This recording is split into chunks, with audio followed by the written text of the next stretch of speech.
experta en asuntos migratorios, investigadora del Instituto Mora, que nos acompañe junto al mejor flautista de México, el maestro Horacio Franco, en esta mesa de diálogo. Te saludo primero a ti, doctora. ¿Cómo estás? Te saludo a la distancia. Muy buenas tardes, buenas nochecitas ya, Vicente. Pues bien, contenta de verte y bueno, pero acompañando también la transmisión que están dando. Gracias siempre. Gracias, doctora. Maestro Horacio Franco, te abrazo a la distancia. ¿Cómo estás? Querida Leti, qué gusto, en verdad qué honor compartir esta mesa con esta mujer maravillosa y contigo, qué trabajo de campo están haciendo ustedes, muy bien, de ver, se sacan un 10. Tu diálogo ahorita con este hombre de Guanajuato, qué civilizado, qué maravilla, cuando se logra un entendimiento, aunque sea con diferencias, pero el entendimiento y el logro de poder con una dialéctica correcta, justa, fina, como periodista, tus inteligentes preguntas y sus respuestas también que parecen bastante honestas, como bien decía Jaime. Creo que has logrado mucho con esta entrevista y has logrado hermanar mucho lo que todos los ciudadanos comunes y corrientes queremos, hermanarnos, aunque seamos diferentes. Pues mi querido Horacio, porque tú hablas desde el corazón, como siempre lo has dicho, y porque la doctora Leticia Calderón Chelius es experta en estos asuntos. Dame tu opinión, querida Leticia, de todo esto que surge en la peor tragedia de tráfico de migrantes en la historia de Estados Unidos. No sé si estuviste al pendiente del diálogo con Juan Hernández, el secretario de los Migrantes de Guanajuato. Estoy seguro que tenemos mucho que avanzar en cobertura y en concientización, y perdón que sea tan repetitivo para la audiencia, a ambos lados de la frontera, querida doctora Leticia Calderón Chelius. Pues mira, Vicente, obviamente este es un tema que tiene, ya la tragedia en sí misma, ustedes la están cubriendo, acompañando, y es una cosa pues que no tiene dimensión, realmente es algo, es dantesco, es tremendo, es un crimen de una deshumanidad absoluta, y bueno, eso puesto en un contexto así muy local, además que tú estás ahí en una comunidad muy mexicana, pues es más doloroso aún. Sin embargo, sí me gustaría ponerlo en un contexto más amplio, porque mira, justo hace un par de días hubo una tragedia también del lado español, ¿no? Del lado de la frontera con África, vamos a decir la puerta de entrada a Europa, y yo me puse a revisar la cantidad de sucesos como este que han ocurrido en accidentes, sea de nuestro lado, que muchas veces en contenedores, en trailers, también en Europa que trasladan personas, o lo que tenemos en el mar, que esa es una cosa de lo que la gente ya se acostumbra y tal vez acá lo vemos con muchísima distancia, pero son personas abandonadas a mitad del mar que les pasa, mucho de lo que vimos en esta tragedia. Entonces, creo que lo que estamos viendo es la crisis más macabra del sistema migratorio contemporáneo, Vicente. Y realmente es donde hay como una desconexión en términos de un avance muy importante de las leyes que no tienen que ver nada con la práctica, no tienen que ver nada con lo que la gente experimenta en todos los niveles, porque realmente si lo que tú ves es una cuestión donde, ¿por qué la gente se aventura? ¿Por qué la gente se atreve a irse de esta manera? En primer lugar, y oyendo muchos testimonios, y quienes nos escuchan también lo saben, bueno, porque al final de cuentas este es un episodio tremendo, pero porque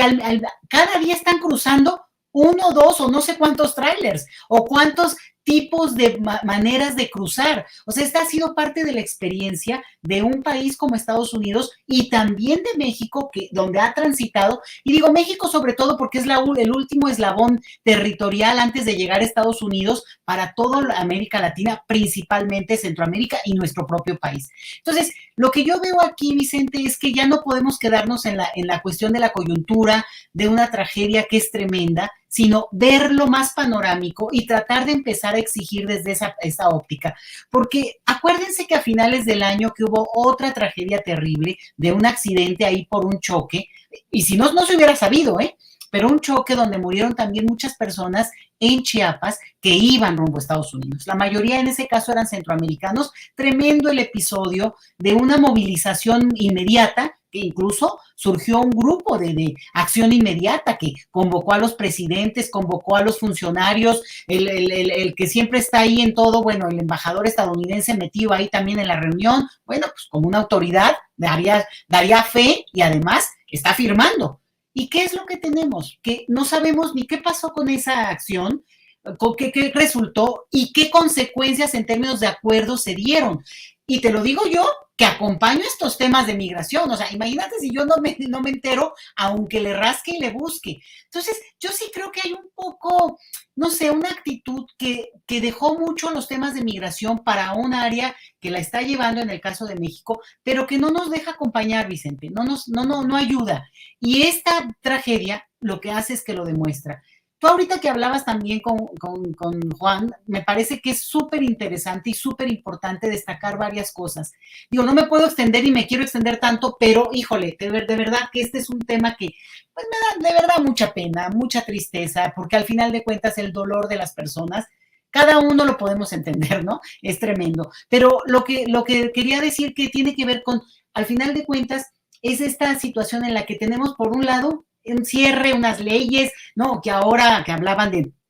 que el MPP que se va a modificar, vamos a esperar a ver bien cómo se da, ¿eh? Ojo con eso, Vicente, también está pendiente el título 42, una serie de restricciones y que posiblemente, eso no depende de Biden, eso depende de un escenario más en el Congreso, pero francamente, si hubiera una coyuntura que llegara a favorecer a los demócratas, mínimo que ya resuelvan el tema de la gente que está en limbo migratorio hace tantos años en ese país y que les ha servido tanto y que al final de cuentas ahí se van a quedar. Entonces, como que por lo menos poder verlo como por partes, porque al final de cuentas lo que tenemos es que metemos en un solo saco todo el tema migratorio. Entonces,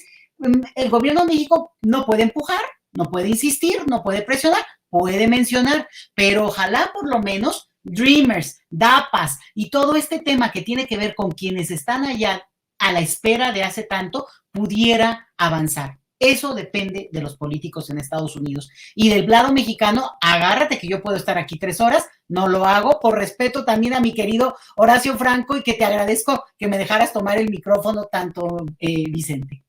No, hombre, doctora, vaya preparándose, tenemos que hacer un programa sobre los diputados migrantes. Los diputados migrantes que llegaron a la Cámara de Diputados en México por estos migrantes y no los veo por ningún lado, ni los del PAN, ni a los del PRI, ni a los del Movimiento Ciudadano, ni a los de Morena, ni a los del PT, ni a los de ningún partido los he visto por acá, los diputados migrantes brillando por su ausencia. Mi querido Horacio Franco, hablo de una necesidad de cobertura, porque esto es lo que tenemos que contar, este dolor por las muertes de los migrantes es lo que tenemos que contar sobre los migrantes, que es parte de una tragedia así, pero el dolor va acompañado del migrar. La gente no está muchas veces acá por gusto, está por necesidad, huyendo o de la pobreza o de la violencia, y pues no podemos quedarnos. El presidente ha hecho, creo, un cambio muy importante en el discurso de hablar de héroes y heroínas que envían más de 40,000 o 50,000 dólares de remesas, pero más allá de las remesas, más allá de los números, más allá del dinero, está el drama humano, y este es el que tenemos que retratar, y si nosotros ponemos un pequeño granito, pues esa será nuestra aportación, como siempre lo he dicho, a esta cuarta transformación, mi querido Horacio. Mira, yo estoy totalmente de acuerdo con lo que estás diciendo y con lo que la doctora Chelius dijo también, pero yo quiero entrelazar esto de lo que estamos hablando y ahí el punto, el meollo, sobre lo que refirió hoy el presidente como el nazismo latente. Todos estos sucesos que han propiciado, que han orillado todas estas tragedias, tanto la humanitaria a largo plazo como estas cosas a corto plazo que han sido verdaderamente nefastas, como la de España con Marruecos, la frontera de España y Marruecos, y lo que pasó anteayer en Texas.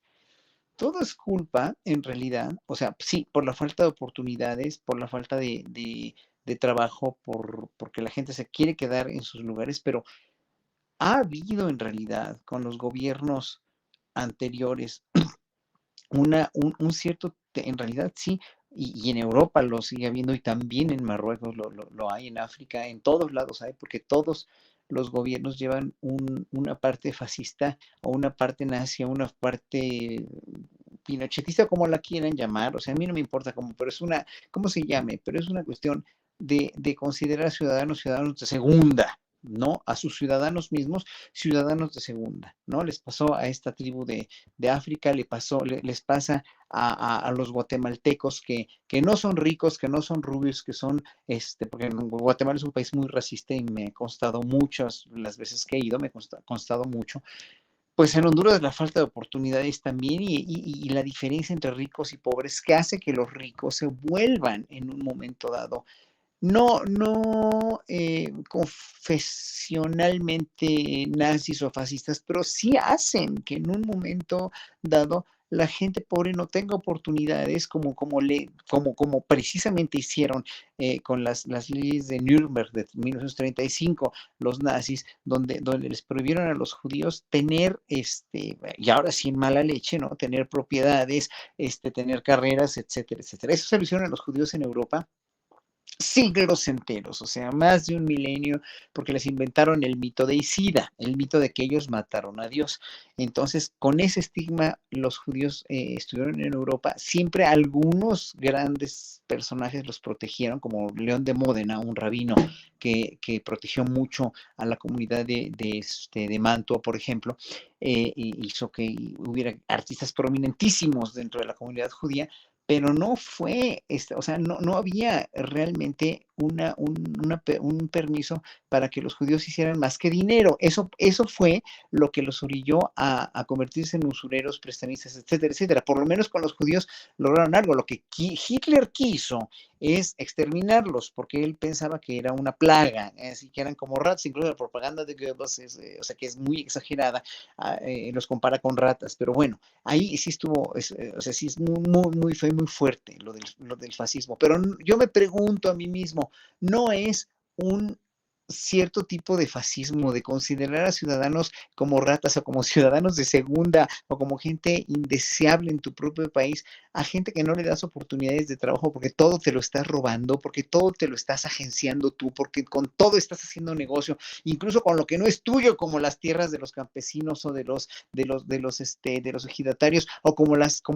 tierras mismas mineras de este país? O sea, ¿no es eso un tipo de fascismo para con la gente de a pie? O sea, y todo eso vestido de democracia, porque todo el fascismo finalmente acaba, como no tiene excusa humanitaria que lo sustente, que lo respalde, se van precisamente a las dictaduras blandas, o a las dictaduras como la que teníamos aquí en México, la dicta blanda, no la dictadura, o como las dictaduras más duras como la de Hitler o Pinochet. Finalmente tú estás estigmatizando a un grupo de gente que consideras inferior porque así lo consideraban y así lo sigue considerando la gente que no está en la sintonía con lo que debe pasar en este país, con la cuestión de la repartición igualitaria de la riqueza, y entonces hace precisamente un cierto tipo de fascismo de nación, como le quieran llamar ustedes, no importa el nombre, pero es un demonio que los seres humanos llevan o llevamos adentro cuando no entendemos que en este mundo no hay ciudadanos de primera y ciudadanos de segunda, y no tienes por qué pagar los platos rotos de